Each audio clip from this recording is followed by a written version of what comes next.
LSU defeats UC Davis 3-2 in a win where they played from behind for majority of the game. Coming into the second half, the Tigers made some changes defensively that ultimately gave them the win. With tonight's win, that marks Coach Shawn Hudson's 50th, putting her first all-time for LSU women's soccer. For Tiger TV Sports, I'm Jonathan Salazar. Many firsts today for the Tigers. Interim head coach Frank Wilson gets his first win inside Death Valley, and he also becomes the first black head coach at LSU to win a game.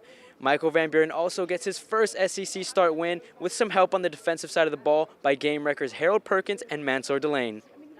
In the first ever Golden Boot match between two interim head coaches, Frank Wilson walks away with the win and some new hardware. For Tiger TV Sports, I'm Jonathan Salazar.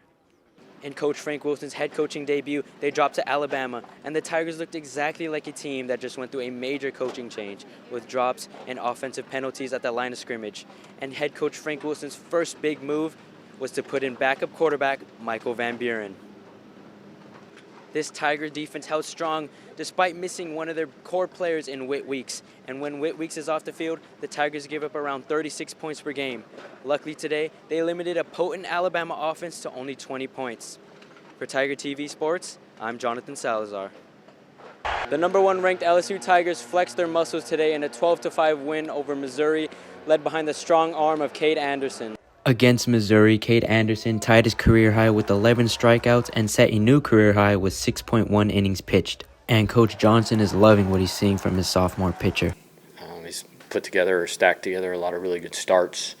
So I love just like the homer just kind of brushed off of him. He got to the next thing and executed in a way that you need a guy that's going to start the weekend in league to do. Following the home run, Anderson would record 8 strikeouts and only give up 2 hits, resulting in a standing ovation as he left the field. I like this, but honestly, the 2-run home run might have helped me, honestly, and I think that it kind of changed my mindset into instead of like just being on cruise control, just getting after one batter at a time, and if I get taken out in the 4th, just give it all I got that in.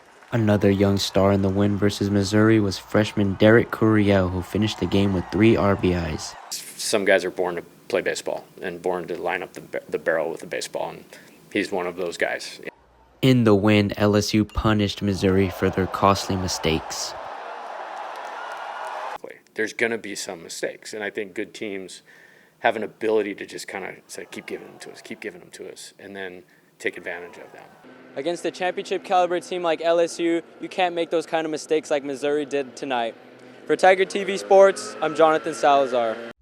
Louisiana consistently has one of the highest rates of obesity in the country. Alongside that comes childhood obesity. Researchers here at Pennington Biomedical are looking into ways to help fight back. The obesity rate in Louisiana is 40%, and the childhood obesity ranks 3rd in the nation. Unhealthy food and drinks are some of the big causes for childhood obesity. It's a much bigger problem, I think, than people really realize. And when you talk to people, they're really desperate to find a solution. Our kids today have a lower expected life expectancy than their parents, which is the first time in our known history. Dr. Amanda Staiano claims kids are not getting the nutrition they need. Then oftentimes the meals we're providing, the snacks, the sugary beverages, the high-calorie snacks, it's not fueling their body with the nutritious food that they need. Seeing this problem, researchers at Pennington Biomedical decided to create a program called Grow Healthy. And so they wanted to create a community branch, an initiative that could go out into the community and spread the word about the resources that we have available, what we have learned here at Pennington Biomedical. With an online base, Grow Healthy is ready for the new age of medicine. And so if you can get health information online quickly, I think that it makes a larger impact in today's world. With programs like Grow Healthy, Pennington Biomedical is making sure that the next generation of Louisiana children is one that is both healthy and active. For Tiger TV, I'm Jonathan Salazar. Welcome back to the Strike Zone, and welcome to this edition of Freshman Phenoms. I'm Jonathan Salazar, and today we take a look at some freshmen looking to make their presence felt in the upcoming series. First up for LSU, we have pitcher Kaysen Evans. Kaysen has quickly become one of the best relievers in the country. Through 12 appearances, he has a whopping 0.67 ERA, and that's good enough for 3rd in the SEC among players with at least 10 games played. Kaysen's fastball can reach up to 97 miles an hour, making him a nightmare for any batter. Next up is pitcher William Schmidt with an ERA of 3.95 and a record of 6-0. Like Kaysen, William brings a fastball that reaches into the high 90s along with his wicked curveball. He struggled in his last outing, but looks to bounce back versus Tennessee. LSU has to watch out for Tennessee freshman Manny Marin. Marin is a utility player for the Volunteers, and he brings a hot bat. He started in 8 out of his last 10 appearances, and over that stretch, he is batting .320 with 4 RBIs. As a young player in the hot corner, he's had some trouble as of late with 4 errors over his last 5 games. LSU can take advantage of this by hitting balls his way. Next is outfielder Chris Newstrom. Newstrom is batting .400 over his last 10 games, and he was on a roll before he got ill, and since coming back, he has cooled off. Newstrom looks to find his footing and get back to raking.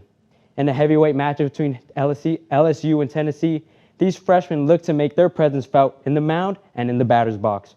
For more on the recruiting power of these two programs, back to Andon and Patricia. Thanks, Kennedy. The best way to improve your team is to be active on the waiver wire. And if you picked up this Panther off the waiver wire, you most likely won your matchup this week. I'm Jonathan Salazar. Welcome to the Fantasy Formula. Rico Dowdle was the best pick of the week with 32.4 points.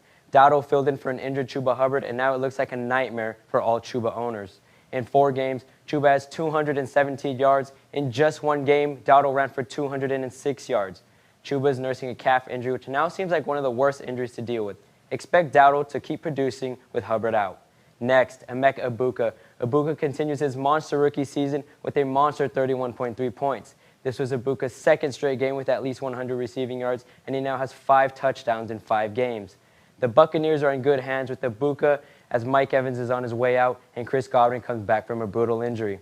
On the other hand, Derrick Henry finished with less than 10 points for the 3rd time this season.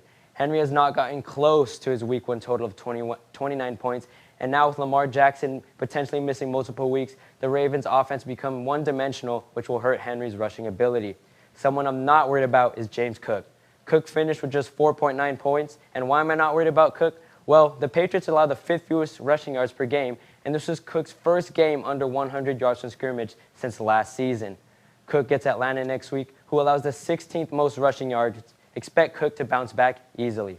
Finally, my favorite waiver wire ad this week is Theo Johnson. Johnson had his 2nd straight game with a touchdown, and he is developing great chemistry with rookie QB Jackson Dart. Tight ends are known to be favorites among rookie QBs, so watch out and stash Johnson.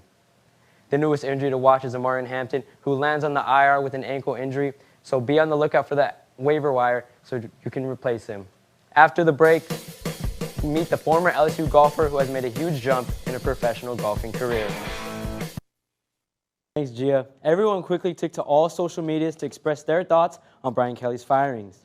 Students took to YikTak to show their feelings about the news. One student said that this warrants a big celebration. Barstool SEC posted this video on X referencing Kelly's looming departure. This is Chalino Sanchez, and if you know the context of this video, then it makes perfect sense in Kelly's situation.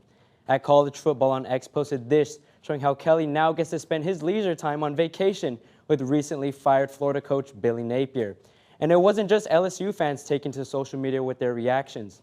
Former LSU star wide receiver Malik Neighbors posted this video to his Instagram shortly after the news broke about the firing.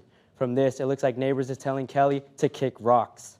Former LSU wide receiver and Super Bowl champion Brandon LaFell posted this GIF to X, showing how grateful he is that Kelly is now gone. And #1 recruit Lamar Brown took to X to express his gratitude for Brian Kelly. He thanked Kelly for recruiting him to LSU. And with Kelly leaving, it raises the question if Brown and others will leave as well. There is a lot happening on social media, but even more on campus, as LSU fans can't seem to stop talking about the latest news. Reporter Brazier Clark went outside the stadium to ask students how they feel about the recent firings.